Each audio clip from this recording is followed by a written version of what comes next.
Eyebrow plug আমরা প্রত্যেকেই করে থাকি। কিন্তু খেয়াল করে দেখবে পার্লার থেকে আইব্রো প্লাগ করে আসার ঠিক ১ থেকে ২ সপ্তাহের মধ্যে আবার নতুন করে হেয়ার গুলো গ্রোথ হতে শুরু করে।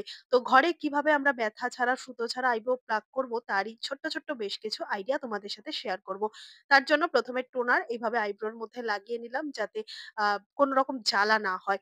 আর নিয়ে নিয়েছি একটুখানি পাউডার। পাউডার দিয়ে আইব্রো, ফোরহেড এইভাবে হালকা করে লাগিয়ে নিয়ে একটা এরকম নতুন বা পুরনো হয়ে যাওয়া ব্রাশ নিয়ে এভাবে ভ্রুটাকে আঁচড়ে দাও। তাতে এক্সট্রা যে আ হেয়ার গুলো থাকবে বা বড় হেয়ার গুলো কিন্তু উপর দিকে উঠে যাবে। তারপর যেকোনো ধরনের হোয়াইট কালার টুথপেস্ট এভাবে আইব্রোর উপর নিচে লাগিয়ে হালকা করে সেলো টেপের সাহায্যে এভাবে টান দিয়ে তুলে ফেলো।